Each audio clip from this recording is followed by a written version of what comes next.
اب کون سے اپنے اندر آپ نے اوصاف پیدا کرنے ہیں؟ اس کے لیے میں ایک حدیث آپ کے سامنے پیش کرتا ہوں جس سے آپ کو سمجھ میں آئے گا کہ انسان کی ویلیو سوسائٹی میں کن چیزوں سے بڑھتی ہے. دیکھو ہمارے نبی صلی اللہ علیہ وسلم نے جب عرب میں مشرکین عرب کو جمع کیا اور پہلی مرتبہ نبوت کا اعلان کیا، پہلی مرتبہ نبوت کا اعلان کیا، تو آپ کو پتا ہے نبی کو سب سے پہلے سوسائٹی میں اپنا اچھا انسان ہونا ثابت کرنا ہوتا ہے، اس کے بعد نبی ہونا ثابت کرنا ہوتا ہے. اگر سوسائٹی میں یہ ثابت ہو جائے کہ یہ بندہ اچھا انسان ہی نہیں ہے تو آگے اس کی نبوت کے دعوے کو لوگ مانیں گے؟ مرزا غلام احمد قادیانی کے بارے میں قادیانی کبھی اس کی نبوت، اس کی ذات پہ بات کرنے کے لیے آمادہ نہیں ہوتے. ختم نبوت والے کہتے ہیں نا قادیانیوں سے، بھائی مرزا غلام احمد کی ذات پہ بات کرو نا، ذات پہ آ جاؤ. وہ ذات پہ نہیں آئیں گے کیونکہ ذات پہ جب آتے ہو تو اس کا بہت برا ہونا ثابت ہوتا ہے کہ تو شریف آدمی نہیں تھا، یہ نبی کہاں سے ہو گیا. قادیانی زہر کا پیالہ پی لے گا، مرزا غلام احمد کی ذات پہ بحث کرنے کے لیے تیار نہیں ہوگا. تو جو بھی مدعی نبوت ہوتا ہے سب سے پہلے وہ اپنی ذات عوام کے سامنے پیش کرتا ہے کہ بتاؤ میری ذات پہ تم کوئی انگلی اٹھا سکتے ہو؟ تو پیغمبر کو اللہ ان عیبوں سے بچاتے ہیں جس کی وجہ سے سوسائٹی میں لوگوں پر انگلیاں اٹھتی ہیں، اور لوگوں سے مراد غیر مسلم. سمجھ میں آ رہی بات؟ تو پیغمبر کی زندگی نبوت سے پہلے ایسے گزری ہوتی ہے کہ کوئی غیر مسلم بھی ان کے کردار پہ انگلی نہیں اٹھا سکتا، کوئی غیر مسلم انگلی نہیں اٹھا سکتا. غیر مسلم عبادت تھوڑی دیکھے گا آپ کی کہ حج کس نے کی ہے، داڑھی ہے یا نہیں ہے، یا نماز پڑھتا ہے کہ نہیں پڑھتا، یا بے دین لوگ ان چیزوں میں دلچسپی تھوڑی رکھتے ہیں. پہلے آپ کو اپنا اچھا ہونا ثابت کرنا ہے. جب آپ نے اپنا اچھا ہونا ثابت کر دیا اس معیار کے مطابق جس کو لوگ اچھا سمجھتے ہیں، ایک معیار شریعت کا ہے، ایک معیار پبلک کا ہے، تو پہلے پبلک کے معیار پہ آنا پڑے گا، پھر اس سے اوپر کا معیار ہے اللہ کا معیار. ابے کیا ہو گیا، کیوں سمجھ میں نہیں آ رہی؟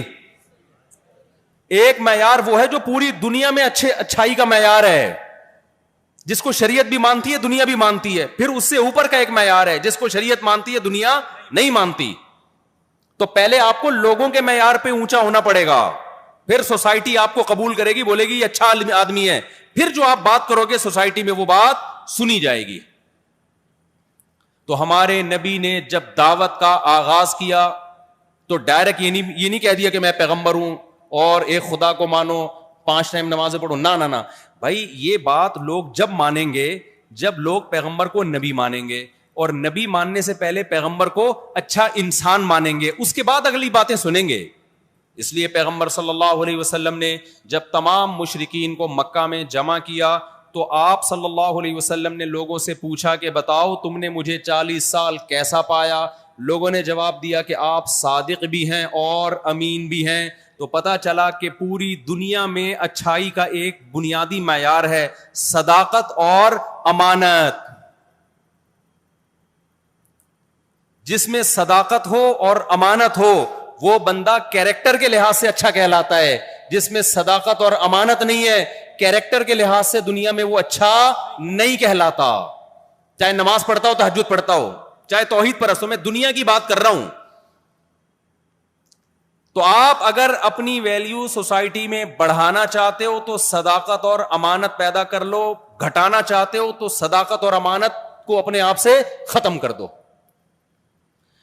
نہیں آئی کھوپڑی میں بات. اب سوال پیدا ہوتا ہے جی صداقت کسے کہتے ہیں اور امانت کسے کہتے ہیں؟ صداقت علی خان کو بولتے ہیں، امانت علی خان کو بولتے ہیں. بھائی کوئی صداقت بھائی بیٹھے ہوئے ہیں یہاں پہ؟ نہیں بیٹھا ہوا کوئی، نام ہی رکھنا چھوڑ دیا. تو صداقت اور کیا پیدا کر لو؟ امانت. یہ پوری دنیا میں آج بھی غیر مسلم آپ کو اچھا جب مانے گا جب آپ میں صداقت ہوگی اور امانت. بے دین لوگ جو اسلام کو نہیں پسند کرتے وہ بھی آپ کو اچھا انسان اس وقت مانیں گے جب آپ میں صداقت ہوگی، پھر آپ میں امانت. یہ دو چیزوں میں سے ایک چیز بھی آپ میں سے شارٹ ہوئی، لوگ کہتے ہیں بھائی تو نماز پڑھتا ہے، تو حج کرتا ہے 2 نمبر. اور واقعی 2 نمبر ہے، یہ واقعی 2 نمبر آدمی. اسلام نے سب سے زیادہ زور جو لگایا ہے نا اہل جنت کی صفات میں نماز بھی ہے, اس میں زکات بھی ہے, لیکن صداقت اور امانت پہ بھی بہت زور لگایا ہے. صداقت کسے کہتے ہیں, امانت کسے کہتے ہیں, پھر آپ کو پتا چلے گا قرآن میں کتنا زور صداقت اور امانت پر ہے. دیکھو, صدق کہتے ہیں سچائی کو, اور امانت کسے کہتے ہیں, اعتماد. لوگوں کو آپ پر کیا ہونا چاہیے, اعتماد, کہ کسی بھی درجے میں کسی کا حق نہیں مارتا یہ آدمی. کروڑوں روپے لوگ آپ کے پاس رکھ کے چلے جائیں, ان کو پتا ہے کہ یہ اس کے لیے پتھر ہیں, یہ اس کے ہیں ہی نہیں. جو ذمہ داری آپ کی ہے, آپ اس ذمہ داری کو امانت سمجھ کے پورا کرو. وہ ذمہ داری جس کا آپ معاوضہ لے رہے ہو, یہ خیانت ہے. صداقت ضد ہے نفاق کی. تعرف الاشیاء باضدادها, سنا ہے نا یہ مقولہ, کسی بھی چیز کو سمجھنا ہو تو اس کی الٹ سے سمجھا جاتا ہے. رات کو سمجھنا ہو تو دن سے سمجھ میں آئے گا, جو دن نہیں ہے وہ کیا ہے, رات ہے, جو رات نہیں ہے وہ کیا ہے, دن ہے. بس صورت کو سمجھنا ہو تو خوبصورت دکھا دو کہ بھئی جو یہ نہیں ہے وہ کیا ہے, بس صورت. اور خوبصورت کو سمجھنا ہو بس صورت کو دکھا دو. سمجھ رہے ہو, ہر چیز کو کس سے پہچانا جاتا ہے, اس کی اپوزٹ سے. منافقت یہ صداقت کی ضد ہے.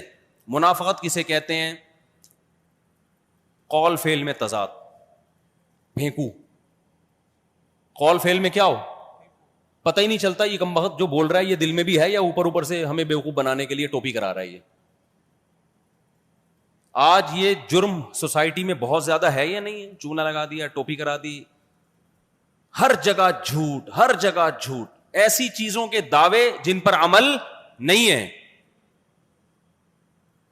لوگوں کو پتا ہونا چاہیے یہ بندہ جو بات کہہ رہا ہے اس کے دل میں بھی یہی ہے. زبان پہ ایسا نہیں کچھ اور ہے, دل میں کیا ہے, کچھ اور ہے.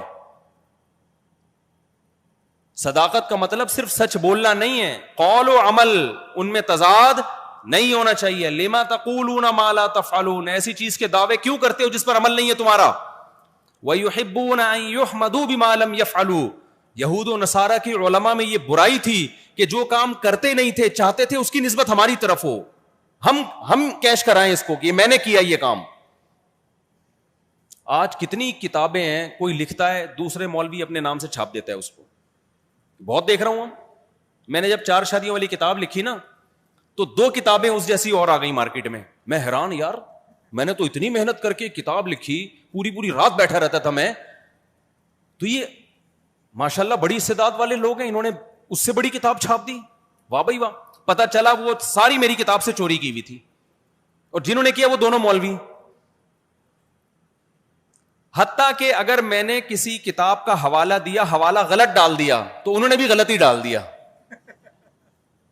کسی کتاب کا کتابت کی غلطی سے نام غلط لکھا تو انہوں نے بھی نام غلط. اتنی بھی استعداد ان میں نہیں تھی کہ اصل کتاب ہی دیکھ لیتے جا کے. یہ خیانت ہے یا نہیں ہے, یہ 2 نمبریاں ہماری سوسائٹی میں ہیں یا نہیں ہے.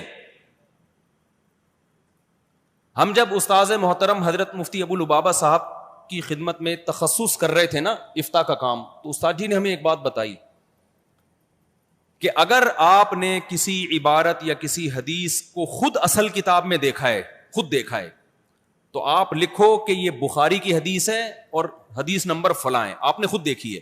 لیکن اگر آپ نے بخاری خود نہیں دیکھی, مسلم خود نہیں دیکھی, آپ نے کسی اور کتاب میں دیکھی ہے کہ کسی اور کتاب میں حدیث تھی, انہوں نے بخاری کا ریفرنس دیا ہے, تو آپ ڈائریکٹ بخاری کا ریفرنس دو گے, یہ خیانت ہوگی.